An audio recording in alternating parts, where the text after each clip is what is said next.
Occasion ఏదైనా location ఎక్కడైనా తెలుగువారి వేడుక అంటే ఆలివ్ మిఠాయి ఉండాల్సిందే. మిఠాయి అంటే ఆలివ్.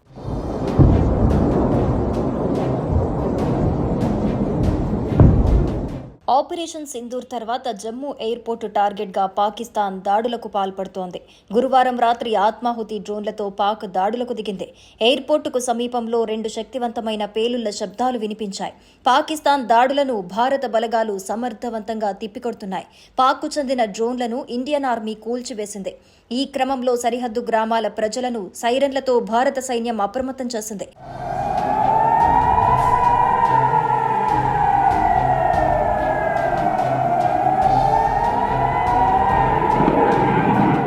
ప్రజలంతా తమ నివాసాల్లోనే ఉండాలని భారత సైన్యం హెచ్చరించింది. జమ్మూలోని కిష్టావర్లో విద్యుత్ సరఫరా నిలిపివేశారు. బ్లాక్అవుట్ పాటిస్తున్నారు. పాకిస్తాన్ మరోసారి భారత్పై దాడికి తెగబడింది. జమ్మూ ఎయిర్పోర్టుపై రాకెట్ దాడి చేసినట్లు సమాచారం. ఇప్పటికే జమ్మూ నగరమంతా బ్లాక్అవుట్ ప్రకటించారు. ప్రజలందరూ ఇళ్లలోనే ఉండాలని సైన్యం సైరన్ మోగించింది. పాకిస్తాన్ నుంచి వస్తున్న డ్రోన్లను భారత సైన్యం పేల్చేసింది. భారత్ చేసిన ఆపరేషన్ సింధూర్ తర్వాత పాకిస్తాన్ పిచ్చిగా ఎదురుదాడికి దిగుతోంది.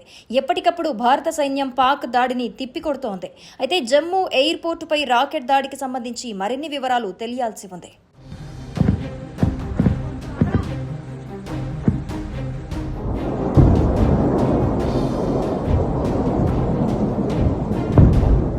పాకిస్తాన్ ఉగ్రమూకలు మరొకసారి భారత్ పైన విరుచుకుపడే ప్రయత్నం చేశారు. అయితే పాకిస్తాన్ ఉగ్రమూకల యొక్క కుతంత్రాలను భారత్ ఎప్పటికప్పుడు తిప్పికొడుతుంది. ఏదైతే పెహల్గామ్కు సంబంధించి పెహల్గామ్ దాడుల్లో 26 మంది చనిపోయిన తర్వాత, ఏదైతే భారత పర్యాటకులు మృతి చెందిన తర్వాత భారత్ ఎప్పుడైతే ప్రతీకార చర్య తీసుకుందామని వెయిట్ చేసి సరిగ్గా నిన్న రాత్రి మొత్తం పాకిస్తాన్ పైన 9 చోట్ల దాడులు చేసి దాదాపు 100 మందికి పైగా ఉగ్రవాదులను మట్టుబెట్టింది. దీంతో నిద్ర పడతలేదు పాకిస్తాన్కి. మరొకసారి భారత్ను అంటే కయ్యానికి గాలు దూవడమే కాదు, కయ్యానికి కాలు దువ్వుతూనే మన పైన బుల్లెట్ల వర్షం కురిపిద్దామని భారతదేశం పైన ఆ యొక్క జమ్మూ కాశ్మీర్, రాజస్థాన్, పంజాబ్ తదితర ప్రాంతాలపైన బుల్లెట్ల వర్షం కురిపించేందుకు కుట్రలు చేస్తుంది పాకిస్తాన్. ఈ నేపథ్యంలోనే భారత్ వారి యొక్క కుట్రలన్నింటినీ తిప్పికొడుతుంది. ప్రస్తుతం మనం చూస్తే ఇప్పటికు ఆపరేషన్ సింధూర్ ప్రారంభించిన తర్వాత పాకిస్తాన్ మరొకసారి తమ బుల్లెట్లకు పదును పెట్టి బుల్లెట్లను భారత్ పైన ఎక్కుపెట్టింది. కానీ వాటన్నిటికీ ధీటైన సమాధానం ఇస్తుంది భారత ఆర్మీ. ప్రస్తుతం జమ్మూ కాశ్మీర్తో పాటు కుప్వారా, పంజాబ్, పుంచ్ ప్రాంతాల్లో పాకిస్తాన్కి సంబంధించిన మిసైల్స్ వర్షం కురిపిస్తుంది. అయినప్పటికీ కూడా భారత ఆర్మీ వాటన్నిటిని ధీటుగా తిప్పికొడుతుంది. మన దగ్గర ఉన్న అత్యాధునికమైన ఏదైతే ఆయుధాలు ఉన్నాయో వాటన్నిటిని ఉపయోగించి పాక్ సంబంధించిన ఆ యొక్క బుల్లెట్లను మనం తిప్పికొడుతున్నాం. మరోవైపు సుదర్శన చక్రం మన దగ్గర ఉన్న అద్భుతమైన ఆయుధం. అవి మొత్తం కూడా పాక్కు సంబంధించిన డ్రోన్లు ఏవైతే ఆత్మాహుతి డ్రోన్స్తో పాక్ జమ్మూ కాశ్మీర్, పంజాబ్, రాజస్థాన్ ఆ యొక్క మొత్తం ఎల్ఓసి మనం ఆ ప్రాంతం మొత్తం కూడా దాడులు చేస్తున్న పరిస్థితి. అయితే వాటన్నిటిని సుదర్శన చక్రంతో తిప్పికొట్టింది. ఎక్కడికక్కడ దాదాపు 9 రకాల మిసైల్స్ని ఈరోజు భారత ప్రభుత్వం, భారత సర్కార్ కావచ్చు, భారత ఆర్మీ తమ నైపుణ్యాలతోటి, శక్తియుక్తులతోటి నేలమట్టం చేసింది. మనం అయితే ప్రస్తుతం జమ్మూ కాశ్మీర్, పంజాబ్, అదేవిధంగా రాజస్థాన్ తదితర ప్రాంతాల్లో మనం చెప్పుకున్నట్లుగా కుప్వారా, పంజాబ్, పుంజు ఈ ప్రాంతాల్లో మొత్తం కూడా బ్లాక్అవుట్ నిర్వహిస్తున్నారు. అధికారులు ఎవ్వరు కూడా ప్రజలు బయటికి రావద్దని హెచ్చరిస్తున్నారు. ఎక్కడికక్కడ సహాయక చర్యలు చేపడుతున్నారు. ఎందుకంటే సామాన్య ప్రజలను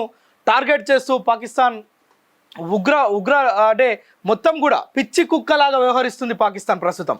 అంటే సామాన్యమైన ప్రజలను టార్గెట్ చేసేందుకు, సామాన్యమైన ప్రజలపైన దాడి చేసేందుకు కుట్ర చేస్తుంది. వారిపైన బుల్లెట్లు ఎక్కువ పెడుతుంది. ప్రస్తుతం జమ్మూ కాశ్మీర్లో ఉన్న ఎయిర్పోర్ట్ పైన కూడా పాక్కు సంబంధించిన రాడర్లు దాడికి తెగబడ్డాయి. వాటిని కూడా మన భారత ఆర్మీ తిప్పికొట్టింది. ప్రస్తుతం ప్రజలంతా ఇండ్లలోనే సురక్షితంగా ఉండాలని చెప్పి ప్రభుత్వం కావచ్చు, స్థానికంగా ఉన్న ఏదైతే పంజాబ్ కావచ్చు, జమ్మూ కాశ్మీర్ కావచ్చు, రాజస్థాన్ కావచ్చు, సరిహద్దు ప్రాంతాల్లో ఉన్న అధికారులంతా ప్రజలను అప్రమత్తం చేసిరు. మొత్తం కూడా బ్లాక్అవుట్తో అంటే అక్కడ మొత్తం జమ్మూ కాశ్మీర్ కావచ్చు, ఈ ప్రాంతాలన్నింటిలో అక్కడ కరెంటు నిలిపివేసిరు. ఎందుకంటే మనం నిన్న మొన్న చూసుకున్నాం, ఇక్కడ ఏదైతే డిఫెన్స్ సంబంధించి మనకి ఇక్కడ మాక్ డ్రిల్స్ నిర్వహించారో అప్పుడు చెప్పారు ప్రజలందరికీ కూడా ఎక్కడైతే లైట్స్ ఉంటాయో అక్కడ దాడులు చేసే అవకాశం ఉంటుంది. శత్రువులకు మన యొక్క టార్గెట్ అంటే మనం ఆ టార్గెట్ను చూపించకుండా లైట్స్ ఆఫ్ చేయాలని చెప్పడం. ఇప్పుడు ప్రస్తుతం ఆ సిచ్యువేషన్ మనం జమ్మూ కాశ్మీర్లో, అదేవిధంగా పంజాబ్లో, రాజస్థాన్లో సరిహద్దు ప్రాంతాలు, ఎల్ఓసి ప్రాంతం మొత్తం కూడా చూస్తున్నాం. మొత్తం కూడా కరెంట్ ఆఫ్ చేసిరు. ఇక్కడ మన భారత్కి సంబంధించిన మిసైల్స్ కూడా పాకిస్తాన్ పైన దాడులు చేపస్తున్న పరిస్థితి ప్రస్తుతం చూస్తున్నాం. పఠాన్కోట్ ఎయిర్ బేస్ వద్ద కూడా భారీగా బాంబు శబ్దాలు వినిపించినట్లుగా స్థానికులు చెప్తున్నారు. వాటిని కూడా తిప్పికొట్టేందుకు ఆ సర్కార్, అదేవిధంగా భారత ఆర్మీ, నేవీ, డిఫెన్స్ మొత్తం కూడా కలిసికట్టుగా యొక్క డ్రైవ్లో పాల్గొంటున్నారు. ఈ ఆపరేషన్ సక్సెస్ చేసేందుకు విస్తృతంగా పనిచేస్తున్నారు. మరోవైపు సూసైడ్ డ్రోన్లను భారత్ పైన ఎక్కుపెడుతుంది పాకిస్తాన్. వాటన్నిటిని ఎప్పటికప్పుడు భారత్ తిప్పికొడుతుంది. అయితే ప్రస్తుతం మన భారత సరిహద్దు ప్రాంతాల్లో మొత్తం కూడా చాలా ఉద్రిక్తమైన పరిస్థితి నెలకొంది. ఎందుకంటే ఆపరేషన్ సింధూర్ పూర్తవగానే ఆపరేషన్ సింధూర్ 2ను కూడా ప్రారంభిస్తారనే ఒక వార్తలు చక్కర్లు కొట్టాయి. ఈ నేపథ్యంలోనే పాక్ మరొకసారి అంటే పాక్ వైఖరి ఎట్లా ఉందంటే ప్రస్తుతం నిద్ర పట్టని పరిస్థితి. ఇప్పుడు నిద్ర పట్టని పరిస్థితి అంటే భారత్ చేసిన ఈ చర్యకు ప్రతిచర్య తీసుకోవాలని చెప్పి పాక్ వెంపర్లాడుతుంది. ఆ వెంపర్లాడటంతో ఎవరు నష్టపోతున్నారంటే కేవలం పాక్ మాత్రమే నష్టపోతుంది. ఎందుకంటే మన దగ్గర ఉన్న అత్యాధునికమైన ఆయుధాలు, సుదర్శన చక్రం కావచ్చు, మన దగ్గర ఉన్న మిసైల్స్ కావచ్చు, మన దగ్గర ఉన్న అణ్వాయుధ సంపత్తి కావచ్చు, ఇవన్నీ పాక్ ఎదుర్కోలేదు. కేవలం తమ ఈగో హట్ కాకుండా కేవలం మనం ఏదో చర్యకు ప్రతిచర్య చేశామని చూపించుకునేందుకే పాక్ యొక్క ముష్కర దాడికి పాల్పడుతుంది. సామాన్యమైన ప్రజలపైన, సామాన్యమైన ప్రజలను బెంబేలెత్తించే విధంగా వ్యవహరిస్తుంది. అయితే ప్రతి క్షణం భారత సైన్యం కావచ్చు, భారత ఆర్మీ కావచ్చు, భారత నేవీ కావచ్చు, భారత డిఫెన్స్ కావచ్చు ఎప్పటికప్పుడు క్షణం చూస్తూనే ఉంది. పాక్ వైఖరిని ఎప్పటికప్పుడు తిప్పికొడుతుంది. పాక్కు సంబంధించిన ఏదైతే డ్రోన్స్ కావచ్చు, వారికి సంబంధించిన మిసైల్స్ను కూడా దాదాపు 400 కిలోమీటర్ల పైననే వాటన్నిటిని బ్లాస్ట్ చేస్తుంది. మనకున్న మేధా సంపత్తి కావచ్చు, మనకున్న ఆయుధ సంపత్తి కావచ్చు.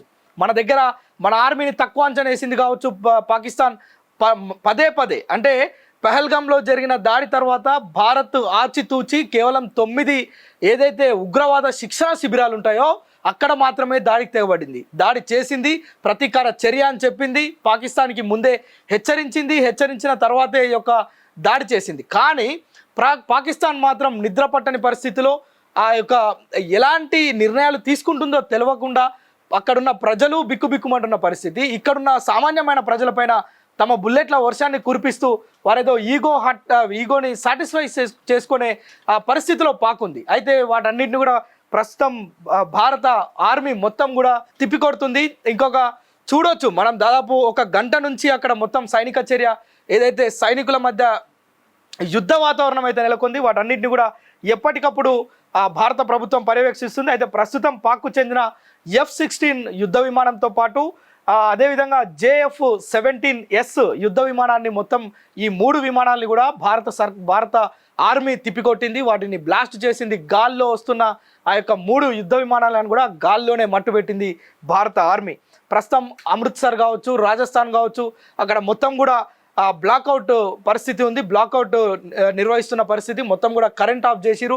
ప్రజలను ఎవరిని అత్యవసరం పరిస్థితులు ఉన్నా కానీ బయటికి రావద్దని తీవ్రమైన హెచ్చరికలు అయితే జారీ చేసిరు. మనం చూసాం నిన్న ఏదైతే డిఫెన్స్ మాక్ డ్రిల్ ఉందో అక్కడ సైరన్ మోగుతుంది అని మనం విన్నాం.